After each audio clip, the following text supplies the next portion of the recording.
আসসালামু আলাইকুম রহমতুল্লাহি ওয়া বারাকাতুহু। আজকে আবার একটি নতুন ভিডিও নিয়ে হাজির হয়েছি। আজকের ভিডিওটা হলো সুরতুকে বশ করার আমলটি নিয়ে হাজির হয়েছি। আজকের ভিডিও দেখুন, সুরতু আছে, সুরতুকে শিক্ষা করতে হবে।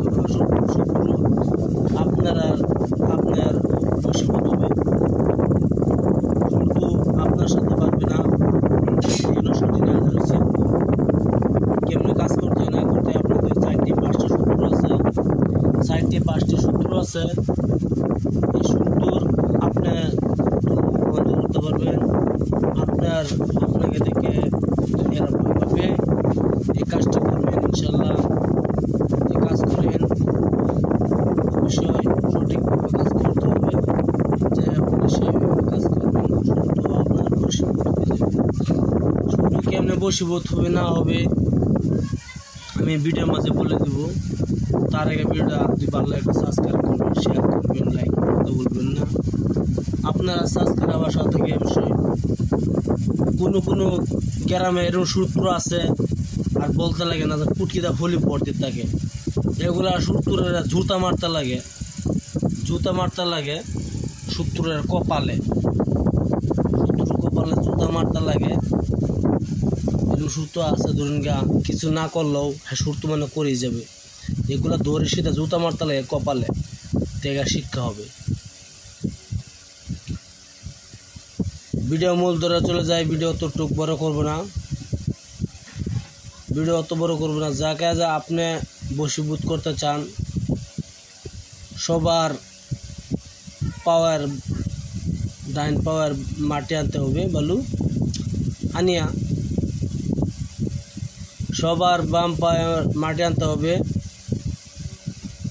আনার পরে একটি পুতুল বানাইতে হবে।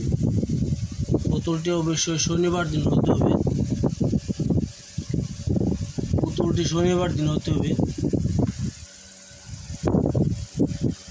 তারপরে এই নকশাটি আপনি সুন্দরভাবে অঙ্কন করবেন। ম্যাক্স আপনার কালি দ্বারা লেখলে ভালো হয় সবচেয়ে থেকে। আর যদি আপনি ম্যাক্স আপনার পাচ্ছেন না, তো অবশ্যই লাল কলমের দ্বারা সাদা কাগজে লিখবেন।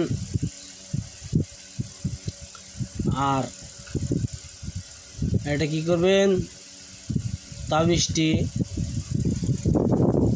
2টি বানাবেন। 2টি বানানোর পরে একটি তাবিজ আপনার সঙ্গে রাখবেন, আরেকটি তাবিজ পুতুলের বুকের ভিতরে ঢুকাই দিবেন।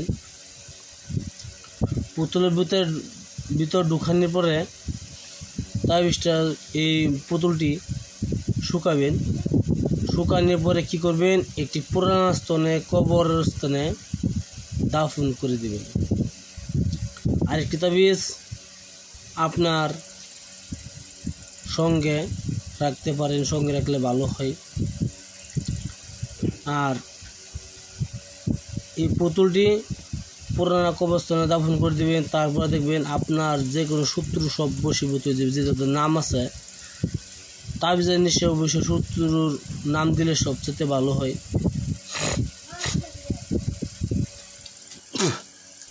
নাম দিলে ভালো হয়, নাম না দিলেও চলে, দিলে ভালো হয়।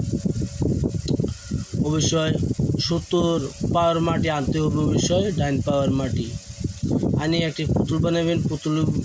পুতুল বানানোর পরে এই তাবিজটি সুন্দরভাবে লিখে পুতুলের ভিতরে ঢুকাই দিবেন। ঢুকাই দেওয়ার পরে শুকায় শনিবার দিন এই পুতুলটি কোনো কবরস্থানে দাফন করে দেবেন। ভিডিওটি ভালো লাগে সাবস্ক্রাইব করুন, শেয়ার করুন, লাইক করতে ভুলবেন না।